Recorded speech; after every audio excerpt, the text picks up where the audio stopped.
सर्वस्वरूपे सर्वे सर्वशक्ति समन्विते भविस्त्रायी नौ दुर्गा देवी नमस्ते।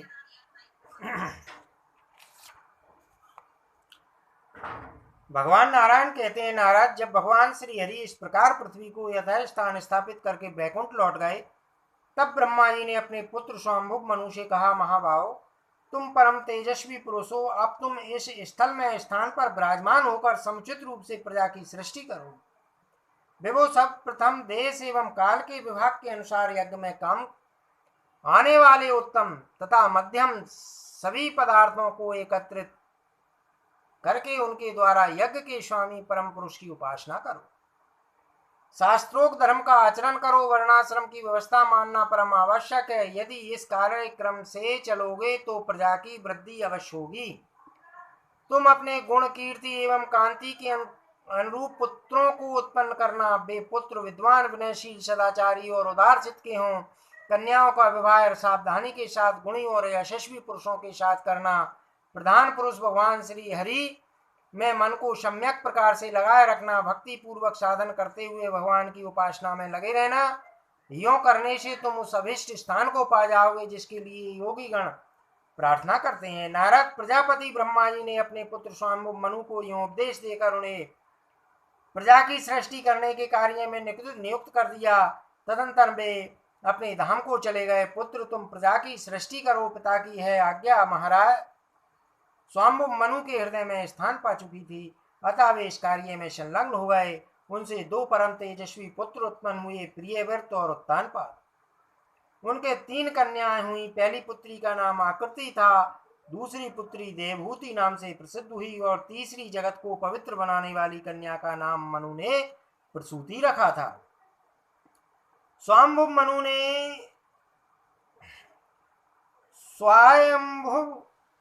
मनु ने अपनी प्रथम कन्या आकृति का रुचि के साथ, द्वितीय कन्या देवहूति का कर्दम के साथ तथा तृतीय पुत्री प्रसूति का दक्ष प्रजापति के साथ विवाह कर दिया, जिनकी सारी प्रजा जगत में विख्यात है। रुचि के यहाँ आकृति के गर्भ से आदि पुरुष भगवान प्रकट हुए। उनका नाम यज्ञ पुरुष हुआ। कर्दम जी के सहयोग से देवहूति भगवान कपिल की माता हुई। ये महाभाग कपिल जी सांख्य शास्त्र के आचार्य हैं। अखिल जगत नहीं जानता है, दक्ष से प्रसूति के द्वारा बहुत सी कन्या रूपी संतानें हुई। उन्हीं कन्याओं की देवता, मानव और पशु आदि संतान जगत में प्रसिद्ध हैं। यों स्वाम्भुव मनवंतर में भगवान यज्ञ पुरुष का अवतार हुआ। उस समय उन्होंने सामयिक के देवताओं से सहयोग प्राप्त करके अपने पिता को राक्षसों से बचाया था। महान योगी भगवान कपिल ने भी अपने आश्रम पर रहकर माता देवहूति को परम ज्ञान का उपदेश दिया। उनके इस उपदेश के सामने सारी विद्याएं शिथिल पड़ गईं। उन्होंने ध्यान योग तथा अध्यात्म ज्ञान के सिद्धांत का विशेष रूप से प्रतिपादन किया। संपूर्ण अज्ञान को दूर करने वाला उनका वह शास्त्र कपिल शास्त्र के नाम से विख्यात है। कपिल जी महान योगी एवं सांख्य शास्त्र के प्रवर्तक, बड़े उदार स्वभाव के हैं। वे माता को उपदेश देकर पुनः मुनि के आश्रम पर चले गए। इस समय भी वे वहीं विराजमान हैं। जिनके नाम का स्मरण करने मात्र से सांख्य योग सिद्ध हो जाता है, उन समस्त वर प्रदाता योगाचार्य महाभाग कपिल को मैं प्रणाम करता हूँ।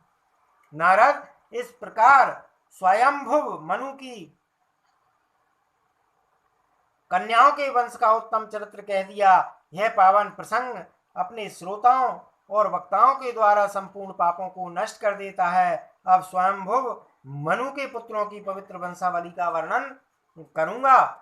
मनु पुत्रों ने दीप, वर्ष और समुद्र आदि की जो व्यवस्था की है, वह प्रसंग भी व्यवहार की जानकारी के लिए अथवा संपूर्ण प्राणियों के सुखार्थ कहा जाएगा। भगवान नारायण कहते हैं, नारद, स्वाम्भुव मनु के बड़े पुत्र का नाम प्रियव्रत था।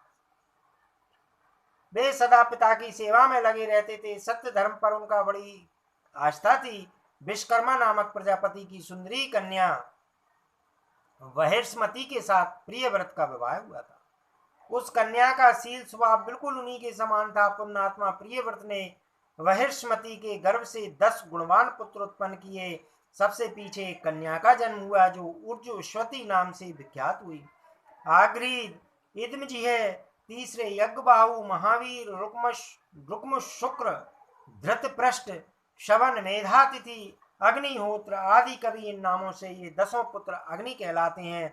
इन 10 पुत्रों में से कवि श्रवण और महावीर इन 3 पुत्रों ने तो वैराग्य मार्ग का अनुसरण किया। ये तीनों आत्मविद्या के पारगामी विद्वान हुए। इन्होंने ब्रह्मचर्य व्रत धारण कर रखा था। ये निष्प्रह होकर परमहंस आश्रम में सुख पूर्वक रहने लगे। प्रियव्रत की एक दूसरी भार्या थी, उससे उन्होंने 3 पुत्रों को उत्पन्न किया। वे पुत्र उत्तम, तापस और रेवत नाम से प्रसिद्ध हुए। ये महान प्रतापी पुत्र एक एक मनवंतर के अधिष्ठाता बनाए गए। अखिल भूमंडल पर महाराज प्रियव्रत का शासन विद्यमान था। इन इंद्रिय विजय नरेश ने बहुत अधिक समय तक पृथ्वी पर राज किया। एक समय की बात है, जब सूर्य पृथ्वी के प्रथम भाग में हो गए तब प्रकाश था, और जब द्वितीय भाग में चले गए तब अंधकार हो गया। इस प्रकार की अड़चन को देखते ही प्रियव्रत के मन में विचार उत्पन्न हो गया। उन्होंने सोचा, मेरे शासन काल में पृथ्वी पर अंधकार नहीं ठहरना चाहिए। मैं तपस्या के बल से इसका निवारण कर दूंगा। यो निश्चय करके स्वयंभू मनु के पुत्र महाराज प्रियव्रत ने सूर्य के समान तेजस्वी रथ पर बैठकर प्रकाश फैलाते हुए पृथ्वी की 7 प्रदक्षिणाएं की। प्रियव्रत के चक्कर लगाते समय उनके रथ के पहियों से जमीन में जो गड्ढे हो गए थे, वे ही जगत के कल्याणार्थ 7 समुद्र बन गए। उस समय परिक्रमा के बीच की जो पृथ्वी थी, वही 7 द्वीपों के रूप में परिणत हो गई, और रथ के पहियों से छिदकर जो समुद्र बने थे, वे उनकी परिखा का काम देने लगे। तभी से पृथ्वी पर 7 द्वीपों की प्रसिद्धि हुई। उन द्वीपों के नाम जम्बू, प्लक्ष, शालमली, कुश, क्रौंच, शाक और पुष्कर। इन द्वीपों का परिणाम उत्तर उत्तर के क्रम से दुगना है। उनके बाहर चारों ओर विभाग के क्रम से समुद्र है। वे समुद्र क्षारोद, इक्षुरसोद, सुरोद, घृतोद, क्षीरोद, दधिमंडोद और शुद्धोद नाम से विख्यात हैं। तभी से भूमंडल पर इन 7 समुद्रों की प्रसिद्धि हुई है। 4 समुद्र से घिरा हुआ जो पहला द्वीप है उसे जम्बू द्वीप कहते हैं। महाराज प्रियव्रत ने अपने पुत्र आग्रीत को इस द्वीप का राजा बना दिया। दूसरे द्वीप का नाम प्लक्षद्वीप है। इस द्वीप को ईख के रस से भरे हुए समुद्र ने घेर रखा है। प्रियव्रत कुमार इदमजीव यहाँ के शासक हुए। शालमली द्वीप मदिरा के समुद्र से घिरा हुआ है। प्रियव्रत ने अपने पुत्र यज्ञबाहु को यहाँ का अध्यक्ष बना दिया। कुछ द्वीप बड़ा ही रमणीय है। इसके बाहरी हिस्से घृत के समुद्र से शोभा पा रहे हैं। प्रियव्रत नंदन हिरण्यरेता ने इस द्वीप का प्रबंध अपने हाथ में लिया। 5वें को कौंच द्वीप कहते हैं। इसके चारों ओर क्षीर समुद्र है। प्रियव्रत के महाबली पुत्र धृतपृष्ठ इस द्वीप के राजा हुए। शाक द्वीप सभी द्वीपों से बढ़कर सुंदर है।